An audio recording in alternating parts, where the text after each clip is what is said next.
O sea, el suicidio, la definición de esta violencia autoinfligida tiene una historia. Tiene una historia que tiene un componente individual, un componente personal, tiene un componente relacional, de una modalidad de vínculos. En lo relacional tenemos la familia, tenemos los amigos, un componente social, donde ahí entra en relación también la escuela, el barrio, el club, y un componente ampliado a lo comunitario, lo social expandido, que es la característica de esa sociedad y de esa cultura. Entonces, si nosotros hablamos de violencia, podemos entender un poco más de las causas. Entonces, tenemos nosotros causas individuales, personales, una historia, un componente de personalidad, una forma de ser en el mundo, una forma aprendida en lo familiar, y un contexto, en un barrio, en una escuela, donde hay determinantes con mayor o menor presencia de la violencia. La sociedad no es lo mismo que sea una sociedad pacífica a una sociedad violenta, que tenga la impronta cultural de la desafectación del otro. Entonces nosotros tenemos que pensar, primero que nada, cuáles son las causas. No hay nunca una sola causa.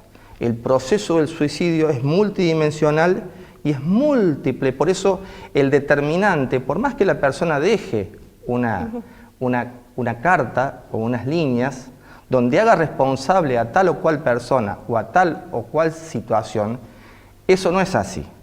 Hay una historia de sufrimiento, de dolor psíquico, del dolor emocional, que lo va acompañando, y ese sufrimiento lo lleva a un estado, digamos, mental, emocional y cognitivo, donde sus pensamientos y sus sentimientos rompen muchas barreras de vida y hace que esta persona en esta situación de crisis piense que la eliminación del problema se resuelve matándose. Con su vida. Esa es una de las características, un factor de riesgo, es la incapacidad para expresar sus sentimientos, sus emociones.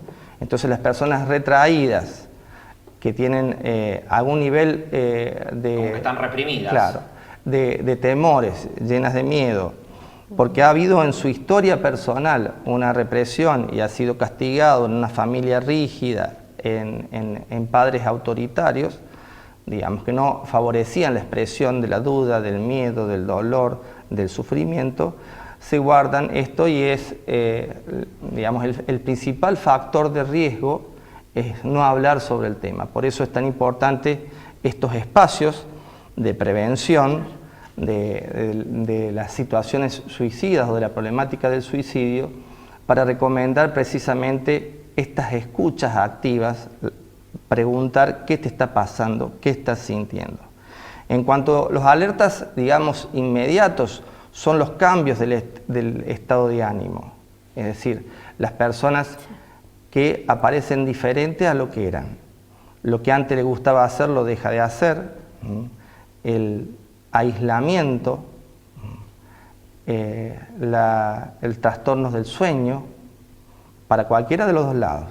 O que duermo más y trato de evitar la problemática, el sufrimiento que me está acompañando en ese momento, o de tanto pensar, los pensamientos no me dejan dormir. Claro, me paso dormir. Entonces, los cambios en la alimentación, ya sea una anorexia restrictiva o una cuestión compulsiva, digamos, que son mecanismos, por supuesto el consumo de sustancias, que es algo que acompaña permanentemente a todos estos procesos, donde la mente y el cerebro no puede procesar, la mente, el cuerpo y el alma. Claro, las tres partes ahora. No pueden procesar precisamente el sentido de realidad y ver esta crisis como si fuera puntual al final del túnel, que se llama.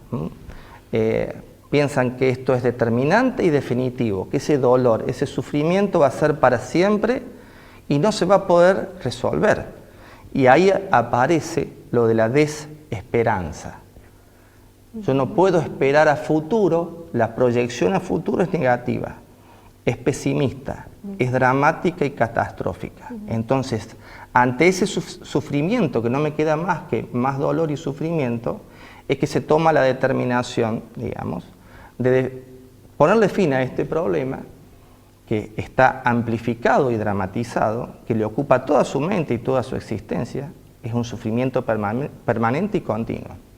Como si eso fuera la solución. Como si eso fuera la solución. Es un error, digamos, cognitivo y afectivo. Wow, doctor. Entonces, en ese momento es que si no aparece alguien que me saque de esa visión de túnel, alguien que me dé una mano, como decían ustedes, acá estamos para dar una mano, para dar solidaridad, para dar esperanza, para dar motivación.